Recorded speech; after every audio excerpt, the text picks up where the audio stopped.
Chamber of Commerce has welcomed the India-US trade deal, congratulating both governments on the move to reduce tariffs and non-tariff barriers. In a statement, the Chamber said the announcement will benefit companies and workers in both countries and praised the efforts of President Trump. Prime Minister Modi and officials including Ambassadors Kwatra and Gor. It added that this could be the first step towards a comprehensive trade agreement, unlocking greater private sector collaboration, and said it looks forward to working with both governments to implement the deal. I want to now go across to Professor Arvind Singh Tejawat. Now, Professor Tejawat, if this deal, I mean, we are all waiting for the official joint statement, but whatever we know so far, if this deal could have been negotiated better from the Indian side, what do you think, according to you, could have been the terms? I think it's totally unequal deal, and I'm a bit surprised that our panel is too nice to the government policies. Probably the influence what mostly the Euro-American media is making on us, and what we normally go through, because our source of information is normally.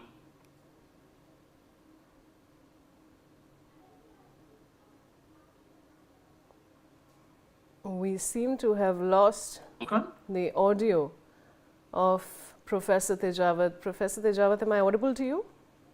Yes, you are audible to me. Yes, please go on. Please go on. Okay. So I'm saying that I would like to make a positive comment on Ambassador Yogesh Gupta Sahab, that the Indian government is not doing any compromise in terms of the agro product, which is being the planning to being purchased from the United States. The reason behind it, that India has seen unrest in its Hamsaya or the neighboring countries, in Sri Lanka, in Bangladesh, in Nepal, and even in Pakistan.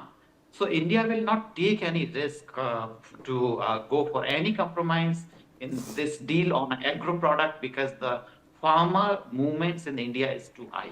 So I don't think the Indian government will take any risk on it.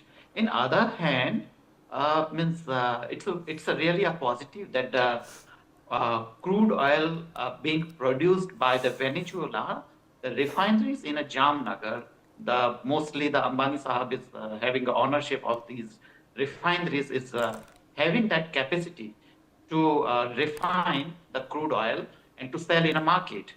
So I understand, but if we are purchasing a much cheaper oil from other source, not only the Russia, but from the Iran and many other countries, then probably it might be a beneficial for the lower middle class, and it may boost the Indian economy.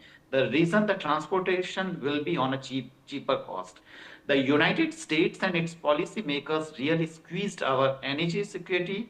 If we start from the 1990, then we were buying oil from the Iraq, and now the United States in George Bush regime, they changed the regime in Iraq, and India squeezed its on energy security and the energy sources in a term of petroleum. Then the United States forced us to not to buy oil from Iran, and the same kind of pressure tactics and such kind of things are continuously happening.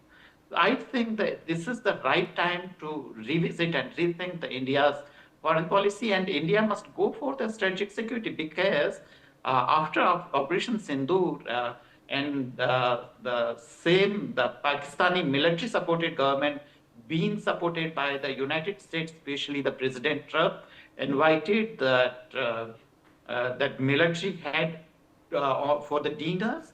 So in that case, India need to buy a lots of weapons from the United States, because a kind of a competition, weapon competition will take place in that particular region.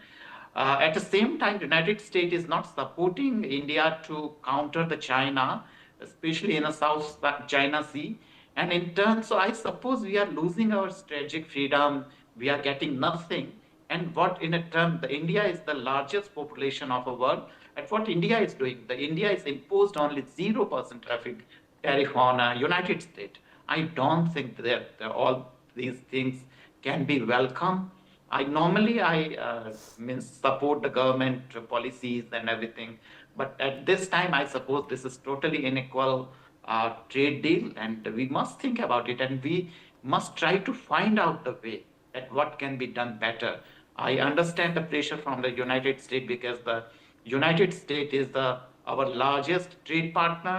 Almost 1/5 of the export is going to the United States. But we must think that what can be done to counter that American pressure. Vaishali, over to you.